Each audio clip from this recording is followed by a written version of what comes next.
Hello friends, welcome to this session. In this session, we are going to study the shear stress distribution for a circular cross section. Okay, so as per our syllabus, we are going to go through the derivation for circular section and the rectangular section. Okay, so in the earlier video lecture, we have gone through that formula for shear stresses and the shear stress distribution for various sections. So first of all, in this video lecture, we will study the shear stress distribution for circular section. So we will have the derivation, total derivation for the shear stress distribution for circular section. So let us see. First of all, here the circular cross section is there, neutral axis, and there is a shaded area is there. One small strip is also considered. So first of all, consider the circular section of a beam as shown in figure. Assume one layer EF at a distance y1 from the neutral axis of the circular beam section. So from the figure, let us consider capital R is the radius of circular cross section. Capital F is the shear force acting on the circular section.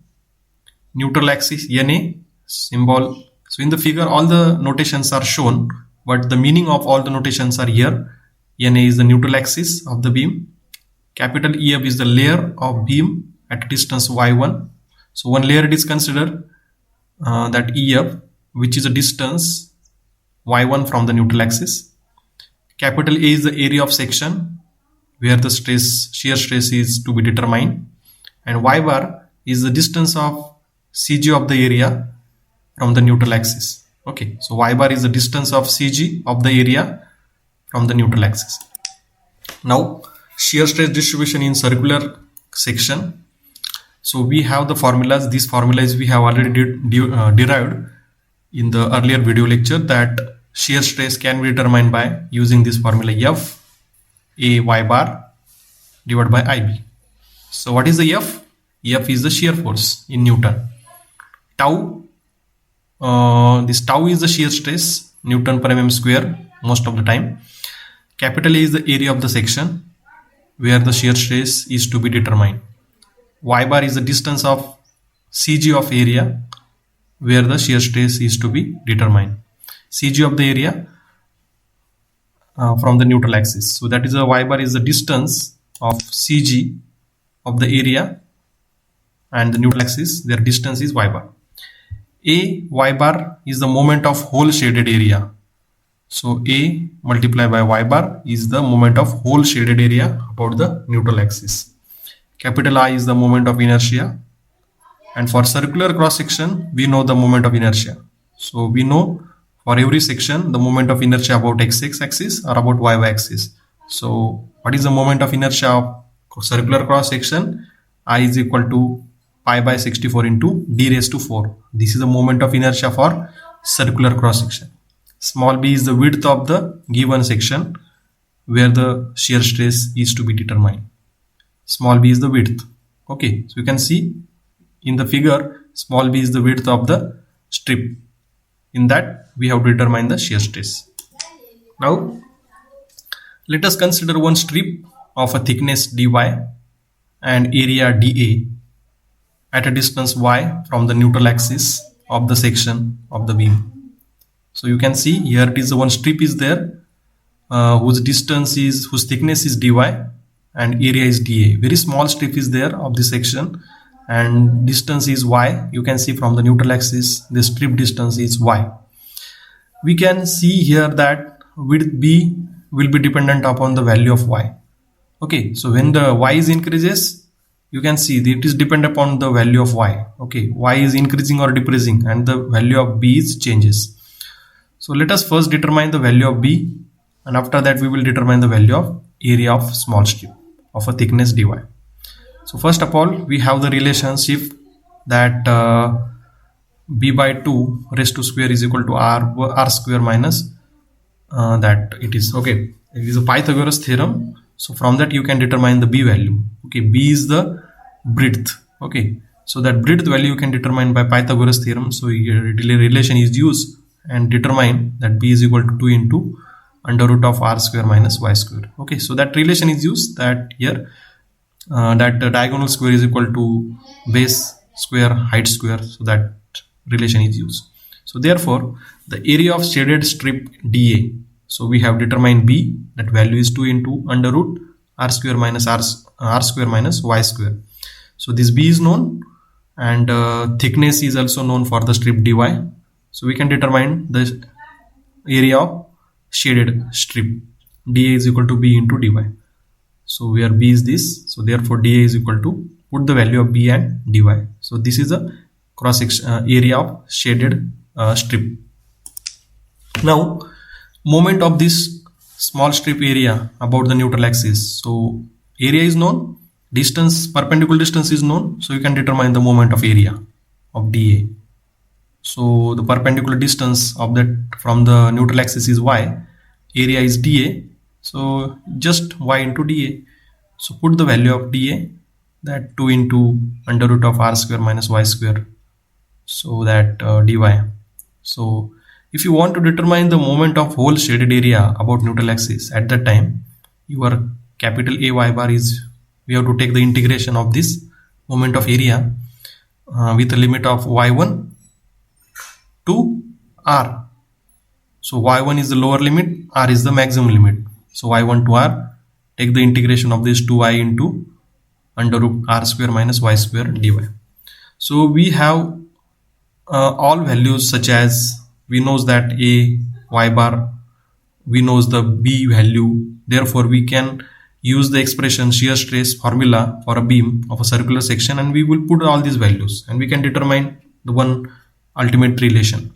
So there is a formula, tau is equal to f a y bar divided by ib, that is the shear stress formula. You can put the value of b, we already knows that the breadth, or determine the value. Also we knows the a y bar, so here it is, you can see there is a y bar relation we already determined. So if you solve this total relation of tau, we will get one more relation, that is a tau is equal to f upon 3i r square minus y1 square. Okay, so this relation is very much important, this shear stress for a circular section. Okay, so for the shaded area we have determined it. So above equation shows that shear stress tau increases as the y increases. So from this particular equation shows that shear stress increase, the distance decreases. Okay, so this y decreases, the shear stress increases, and at the y0 there is a maximum shear stress, as we know that. So maximum shear stress will occur at y0, means maximum shear stress will occur at the neutral axis. Maximum shear stress will occur at neutral axis where the y is 0. After that shear stress will be 0 at the extreme ends. You can say that shear stress will be 0 at the extreme ends, because at extreme ends y is equal to r, and therefore shear stress will be 0 at the extreme end. So that you have to remember that whenever there is a shear stress increases, y decreases, and at 0y there is a maximum shear stress. Now we will also find the value of maximum shear stress. Now we know that what is the shear stress relation or equation. Now you can determine the maximum shear stress. So it could be easily calculated by using the value of y1 is equal to 0, because we know that maximum shear stress y1 is equal to 0. So again use the same tau max f into r square. So this same relation you can use here and put the value of y1 is equal to 0, because at the neutral axis there is a maximum shear stress. So put the value of y1 in the above relation, and we will get the f into r square divided by 3i. So what is the r? Capital R is the radius. We know the diameter, so d by 2 square. I is the moment of inertia of circular cross section. So put the value of I, pi by 64 into d raised to 4, and solve this particular whole equation. So after solving we will get the final expression, final relation, tau max is equal to 4 by 3 f. So this pi by 4 into d square, it is capital A. Capital A is nothing but the cross section area of the circular section, f upon A. So what is mean by f upon A? So we can put the value of f upon A, tau average. Okay, so tau average is nothing but the shear force divided by cross sectional area. So now tau average is equal to force divided by area. So force is F, area is pi by 4 d square. So only putting this F upon A, tau average. So tau max is equal to 4 by 3 tau average. So if you have to find the ratio of tau max divided by tau average, so we'll get the 4 by 3. So this again relation is important because in the exams they frequently ask about what is the tau max. Section is there, circular section. What is the tau max? What is the tau average? So here it is, the tau max is equal to 4 by 3 tau average. So this relation is very much important from the examination, and from the different various problems are also asked on to these sections. Okay, so tau max is equal to 4 by 3 tau average, and tau average is calculated by using this force divided by area. Okay, so yes, here it is, this particular only shear stress distribution for circular section. We have studied the circular section, we have considered the strip, we have determined the equation for the shear stress for one shaded area, and from that relation we can determine the shear stress or maximum shear stress for a whole circular sections. Okay, and also the tau average is also there, and from this in the figure you can see that there is a zero shear stress at the extreme ends, means you can see at the top end and bottom end there is a zero shear stress. And what is the value of maximum shear stress? You can see at the neutral axis where the y is equal to 0, in there the tau is maximum. So you can see this maximum value, and what is the value magnitude of this maximum? It is 4f divided by 3, okay, pi by 4 d square, okay, or pi r square, that is the area. Okay, so this relation or this maximum shear stress is very much important. Thank you very much.